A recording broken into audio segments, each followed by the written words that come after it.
हे सर्वेश्वर, क्या वास्तव में मृत्यु का सदा के लिए अंत हो जाएगा?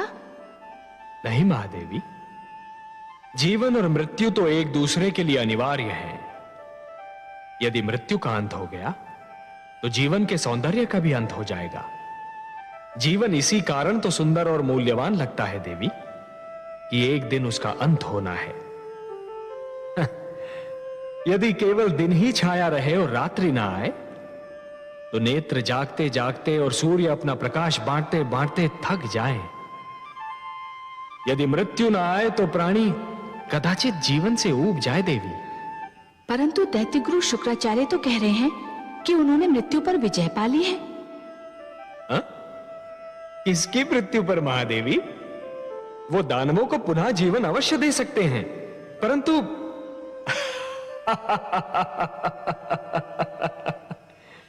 महादेवी आप तो बस देखती जाइए कि जिस अभिमान ने देवेंद्र के सिर में अपना डेरा जमा रखा था, अब वही अभिमान दैत्य गुरु शुक्राचार्य के सिर में अपना घर बना रहा है। परंतु हे कमल नयन, अभी तो देवेंद्र बहुत उदास, बहुत दुखी और बहुत टूटे हुए दिख रहे हैं। हाँ महादेवी, हाँ, भूल का मूल्य तो चुकाना ही पड़ता है।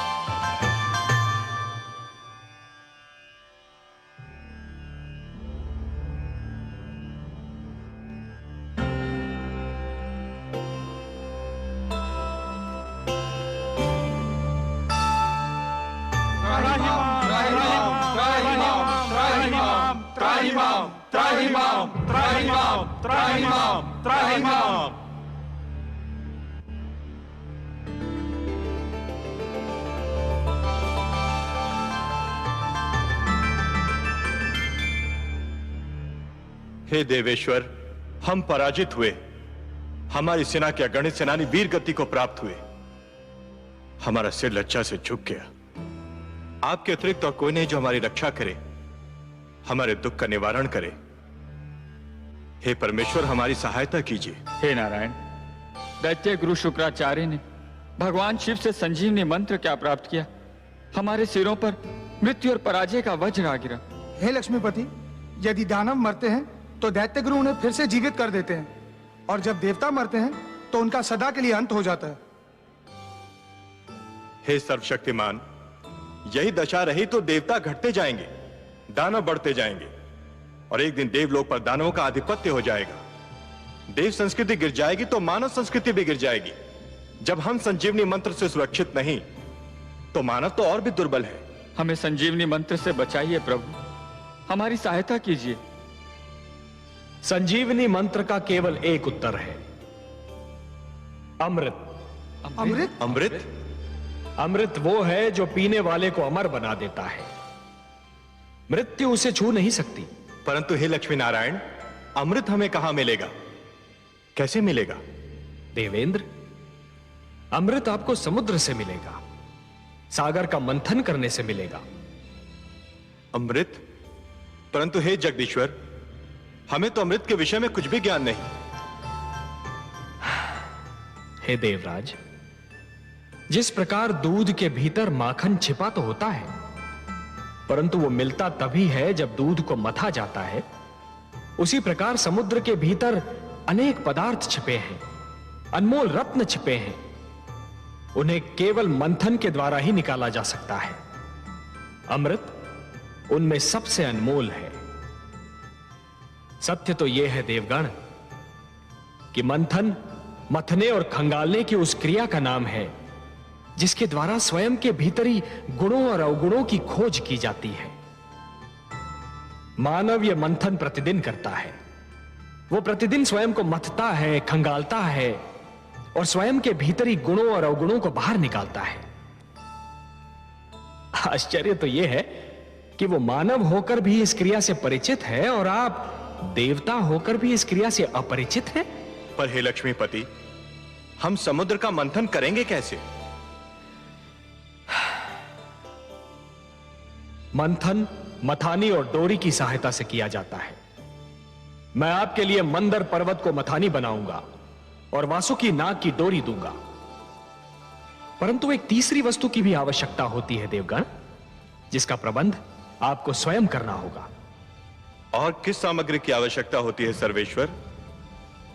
डोरी को खींचने और मथानी को डुलाने के लिए 2 दलों की आवश्यकता होगी देवेंद्र, जो डोरी को 2 छोरों से पकड़कर खींचेंगे। उनके बिना तो मंथन संभव ही नहीं है। बिल्कुल वैसे ही जैसे दूध मथने के लिए 2 हाथों की आवश्यकता होती है। तो हम देवता आधे एक छोर पकड़कर आधे दूसरा, यह कार्य तो सरलतापूर्वक कर सकते हैं। मंदर की मथानी को डुलाना है देवेंद्र, वासुकी नाग की डोरी को खींचना है। संजीवनी मंत्र के प्रभाव ने आपकी संख्या को घटा दिया है, और आपकी घटी हुई छोटी सी संख्या इतना महान कार्य नहीं कर सकेगी। हे सर्वेश्वर, हम फिर दूसरा दल किसको बनाएं? दानवों को। दानवों को? हां, दानवों को। यदि दानव आपका साथ दें तो समुद्र मंथन संभव है, और समुद्र मंथन होगा तभी संजीवनी का उत्तर भी प्राप्त होगा। हे परमेश्वर, यह तो एक असंभव अभियान होगा। सर्वप्रथम तो दानव हमारी बात सुनेंगे ही नहीं, और यदि सुन भी लें तो मानेंगे नहीं। हे कृपा निधान, दानवों को तो अमृत की आवश्यकता भी नहीं, जिसके लिए वो हमसे सहयोग करें। उनके गुरु के पास तो संजीवनी मंत्र की शक्ति है, उन्हें तो यूं भी मृत्यु से मुक्ति मिल चुकी है। हे दीनदयाल, यदि दानव मान भी गए तो दैत्य गुरु शुक्राचार्य उन्हें कभी हमसे सहयोग की अनुमति नहीं देंगे। निस्संदेह नहीं देंगे, और यही तो आप सबके विवेक और बुद्धि की परीक्षा होगी देवगण। आपको दैत्य गुरु शुक्राचार्य को भी अपने तर्क से संतुष्ट करना होगा। पर हे देवेश्वर, उनके आगे हम क्या तर्क रखेंगे? देवेंद्र, आप दैत्य गुरु शुक्राचार्य को यह समझाएंगे कि संजीवनी मंत्र मृत्यु का मात्र क्षणिक उपचार है। संजीवनी जीवन की एक ऐसी कुंजी है जो खो भी सकती है, जो टूट भी सकती है, परंतु अमृत मृत्यु का स्थायी उपचार है। अमृत पान करने वाला मृत्यु पर सदा के लिए विजय प्राप्त कर लेता है। परंतु हे नारायण, इसका अर्थ तो यह हुआ कि हमें दानवों के पास सिर झुकाकर जाना होगा, उनसे सहयोग और सहायता की भिक्षा मांगनी होगी। क्या यह समस्त देवलोक का अपमान नहीं होगा? क्या अपमान में अब भी कोई कमी रह गई है देवराज? शब्दों के जाल में मत उलझिए देवेंद्र, शब्दों के जाल में मत उलझिए। आंधी आए तो आंखें फाड़कर पथ पर आगे बढ़ते रहना कोई बुद्धिमत्ता नहीं है। ऐसे में बुद्धिमत्ता तो वो है कि नेत्र मूंद कर बैठा जाए और आंधी के निकल जाने की प्रतीक्षा की जाए। शस्त्रधारी शत्रु से निहत्थे लड़ना यह कोई वीरता नहीं है देवगण, यह तो आत्महत्या है। ऐसे में वीरता तो यह है कि शत्रु को शांत रखा जाए, यदि आवश्यकता पड़े तो उसकी प्रशंसा भी की जाए, और उससे लड़ने के लिए शक्ति जुटाई जाए। शत्रु से सहयोग और सहायता लेना भी रणनीति का अंश है देवेंद्र।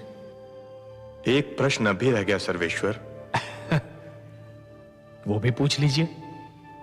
यदि दानवों ने सहयोग देने के लिए यह मांग की कि अमृत उन्हें भी दिया जाए, तब क्या होगा? संजीवनी के साथ अमृत भी उन्हें मिल गया तो उनकी शक्ति दुगनी हो जाएगी। असंभव, असंभव देवेंद्र, असंभव। समुद्र मंथन से अनेक पदार्थ निकलेंगे, अनेक सामग्रियां निकलेंगी, अनमोल रत्न निकलेंगे, उन सब का बंटवारा संभव है, परंतु अमृत पर केवल देवताओं का अधिकार होगा। उसकी एक बूंद पर भी दानवों का अधिकार नहीं होगा। अब यह कैसे होता है, यह देखना मेरा कार्य। यदि दानवों ने अमृत मांगा तो मैं स्वयं बीच में आऊंगा। हे त्रिलोकीनाथ, आप संकट नाशक हैं, तारनहार हैं, हमारे नायक हैं। आपने इस निराशा में आशा का दीप जला दिया। हमें अनुमति दीजिए जगदीश्वर। आपका और माता लक्ष्मी का आशीर्वाद हमारे साथ रहा तो हम अवश्य अपने अभियान में सफल होंगे। हम शीघ्र ही लौटकर दानवों का सहयोग मिलने का समाचार आपको सुनाएंगे। शुभस्य शीघ्रम।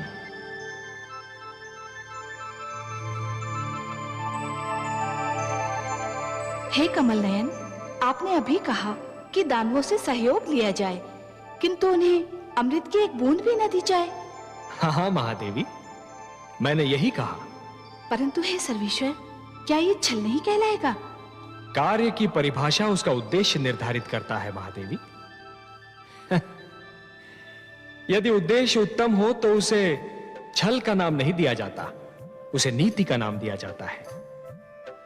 देवताओं को भी नीति से कार्य लेना होगा। छल तो गुरु शुक्राचार्य कर रहे हैं महादेवी।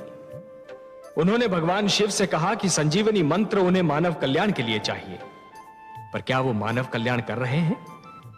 वो तो संजीवनी मंत्र का उपयोग केवल दानव कल्याण के लिए कर रहे हैं।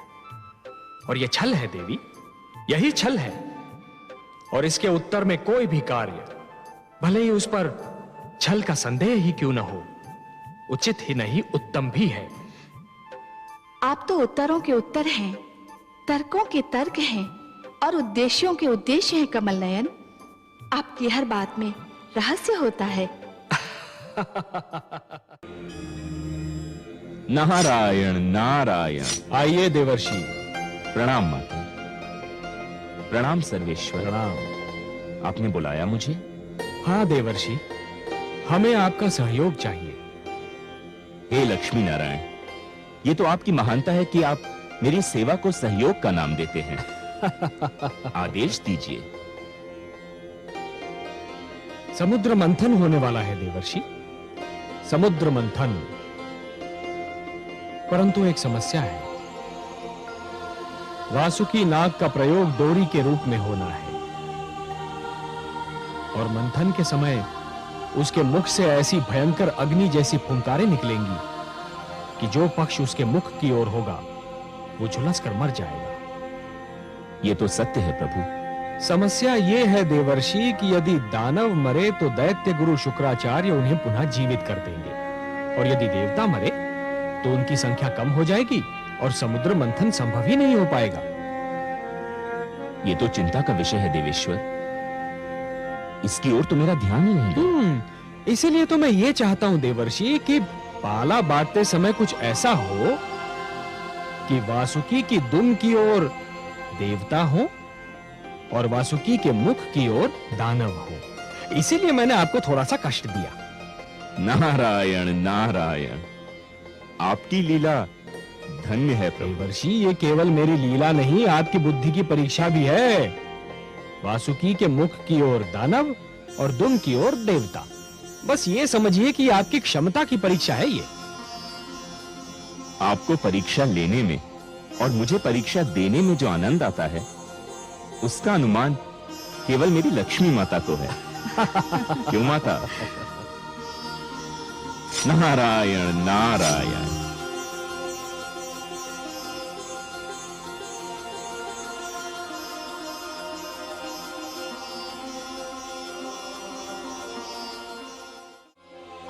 ये धरती से पुकार उठ रही है, मुझे बुलाया जा रहा है। हाँ कमल नयन, संकट बढ़ रहा है, मंथन असंभव सा लगने लगा है।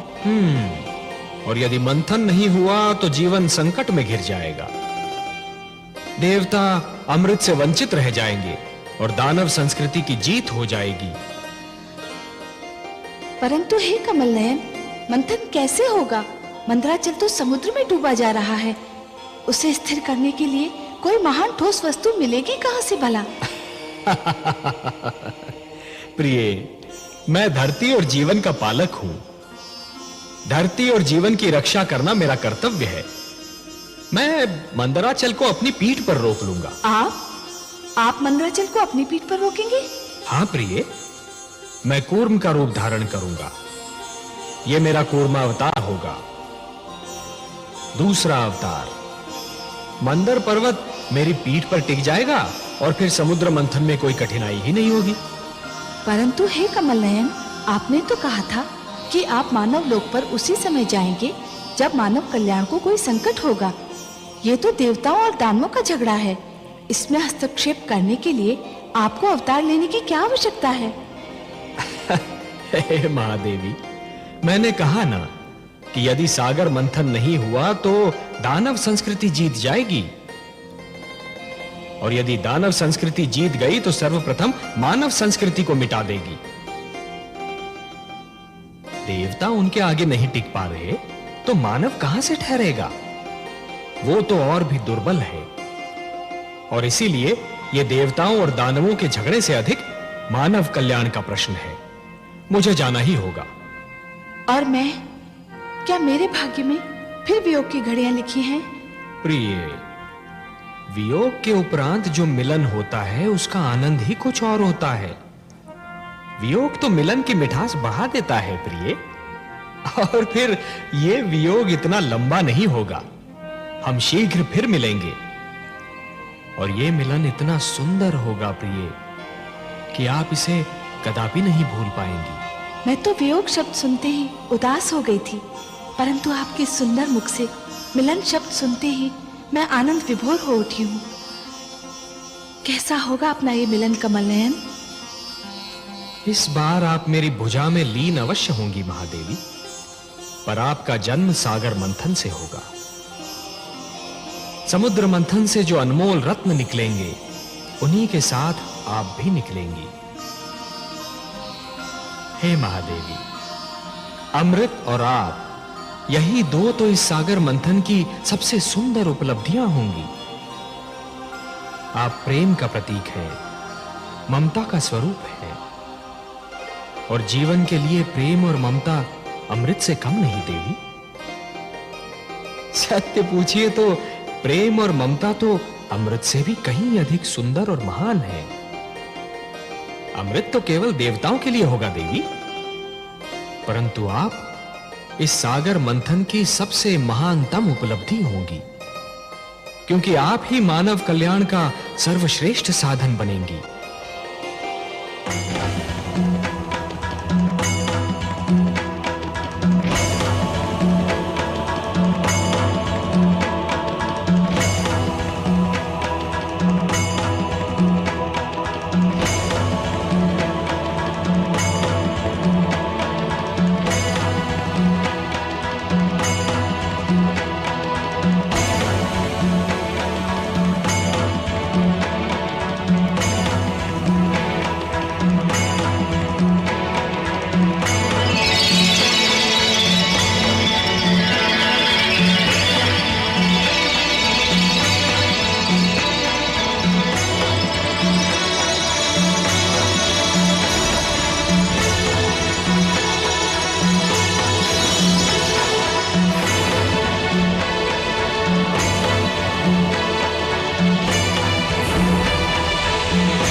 रक्षा कीजिए, रक्षा कीजिए।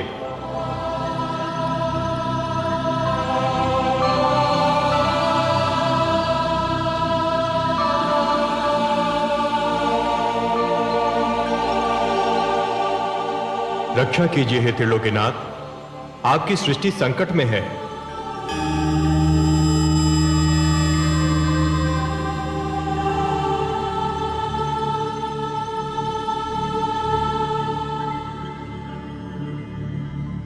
हे विश्वेश्वर, सागर मंथन से जीवनदायक अमृत के स्थान पर प्राणघातक विष निकला है। सृष्टि में हाहाकार मचा है। हे आदि प्रजापति, हे देवगण, जीवन को अमर बनाने के लिए मृत्यु से हर पग पर टकराना तो अवश्य पड़ता है।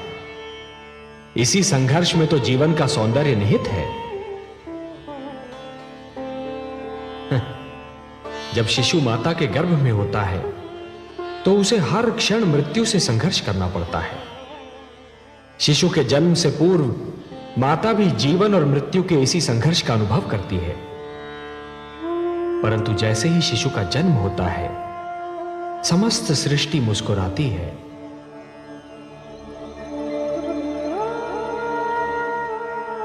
यदि अमृत की प्राप्ति इतनी सरल होती देवगण, तो जीवन और मृत्यु का यह संघर्ष और उसकी यह कथा कब की समाप्त हो चुकी होती। परंतु हे जगदीश्वर, समुद्र में यह विष आया कहां से?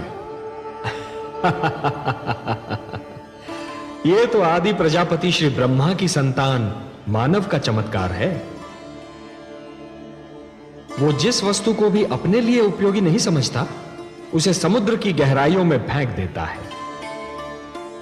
वो ये नहीं सोचता कि जो वस्तु उसके लिए हानिकारक है, वो समुद्र के प्राणियों के लिए भी हानिकारक होगी। मैंने तो जल मनुष्य की आवश्यकताओं की पूर्ति के लिए बनाया था। सत्य कहा आपने हे ब्रह्मा। जल का तो अर्थ ही है जीवन, परंतु मनुष्य ने उसे व्यर्थ और हानिकारक वस्तुओं का भंडार बना दिया है। उसी प्रदूषण ने बढ़ते बढ़ते विष का रूप धारण कर लिया है। उसे एक न एक दिन समुद्र के गर्भ से बाहर तो आना ही था। हे लक्ष्मी नारायण, क्या यह नहीं हो सकता कि यह विष जहां से आया है, इसे उसी समुद्र में वापस फेंक दिया जाए? नहीं देवराज, नहीं। यह समस्या का समाधान नहीं है। यह तो समस्या से भागने का एक असफल प्रयत्न है। यदि इस विष को पुनः समुद्र के गर्भ में फेंक दिया गया तो वो दृष्टि से ओझल अवश्य हो जाएगा, पर उसके अस्तित्व का अंत नहीं होगा। वो कल फिर समुद्र के गर्भ से बाहर निकलेगा, किसी और पीढ़ी के लिए संकट बनेगा। देवराज, संकट का समाधान अगली पीढ़ी के लिए छोड़ देना स्वार्थ है, कुनीति है। हे सर्वेश्वर, सागर मंथन आपके आदेश के कारण आरंभ हुआ था। अमृत की प्राप्ति हमारे लिए नितांत आवश्यक है, परंतु इस विष के कारण मंथन स्थगित हो चुका है। आपका आदेश अधूरा रह गया है। हम मंथन करके आपके आदेश का पालन करना चाहते हैं, परंतु यह विष बाधा बन गया है। देवगण, ये बहुत जटिल समस्या है और इसका समाधान केवल भोलेनाथ कर सकते हैं। मैं देख रहा हूं कि इस संकट का निवारण केवल उन्हीं के पास है। चलिए, मैं भी आप सबके साथ उनकी सेवा में चलता हूं।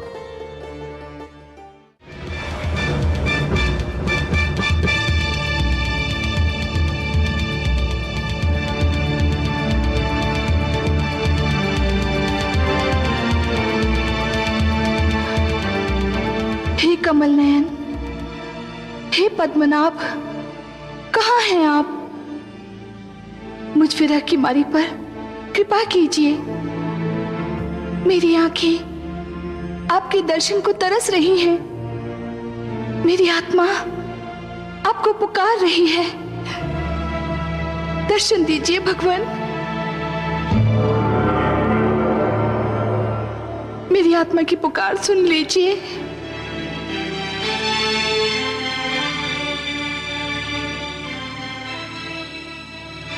महादेवी, कमल नयन, आपने हमें पुकारा, हम आ गए आपके पास। कमल नयन, आपने मुझे अपनी भुजाओं में ग्रहण करते समय कहा था कि इस बार हमारा मिलन बहुत ही मधुर होगा।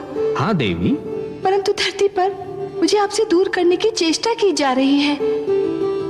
देवता और दानव मुझे आपसे छीनने के लिए तत्पर हैं, एक दूसरे से युद्ध करने के लिए तैयार हैं।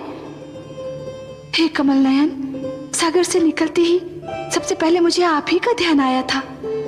आपसे क्षणिक वियोग भी मुझसे सहन नहीं होता। हे महादेवी, उपवन के भाग्य में वसंत का सुख सदैव नहीं होता। उसे पतझड़ का दुख भी झेलना पड़ता है। उसी प्रकार जीवन में भी मिलन का आनंद सदा के लिए नहीं छाया रहता देवी। वियोग की घड़ियां भी आती हैं। तो कब बीतेंगी यह विरह की घड़ियां? मैं तो आप ही की हूं, आप ही के लिए बनी हूं। आपसे दूर रहने का विचार भी मुझसे सहन नहीं होता। हे महादेवी, इस बार आप मंथन में सागर पुत्री के रूप में जन्मी है, इसलिए आप धरती के नियमों के अधीन हैं। मैं इन नियमों को तोड़ नहीं सकता देवी। धरती के सारे प्राणियों की भांति आपके भाग्य विधाता भी ब्रह्मा है। आपके भाग्य में क्या लिखा है ये तो केवल वही बता सकते हैं। तो मैं ब्रह्मा जी के पास जाऊंगी, उनसे पूछूंगी कि मुझ पे ये अत्याचार क्यों किया जा रहा है, मुझे अपने नारायण से क्यों दूर किया जा रहा है। लक्ष्मी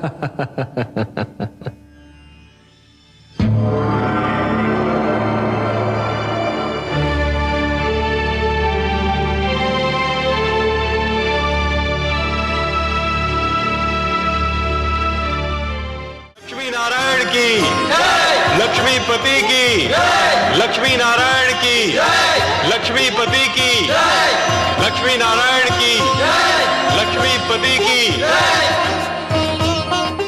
स्वागत है सर्वेश्वर। स्वागत है माता। आइए।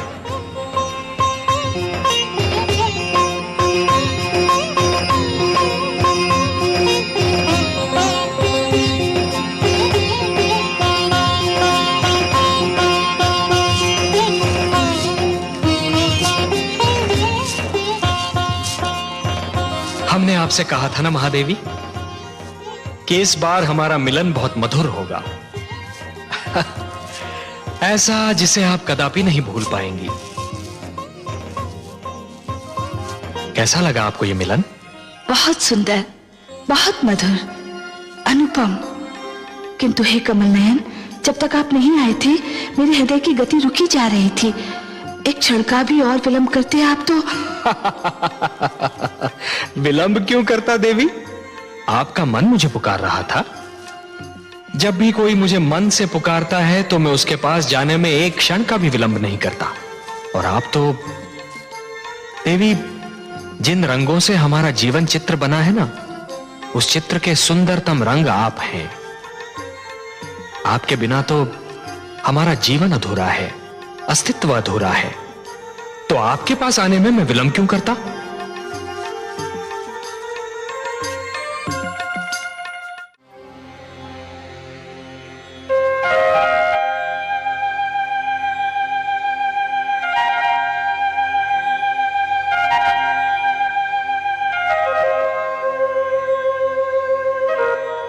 हे जगदीश्वर, ये तो अनर्थ हो गया।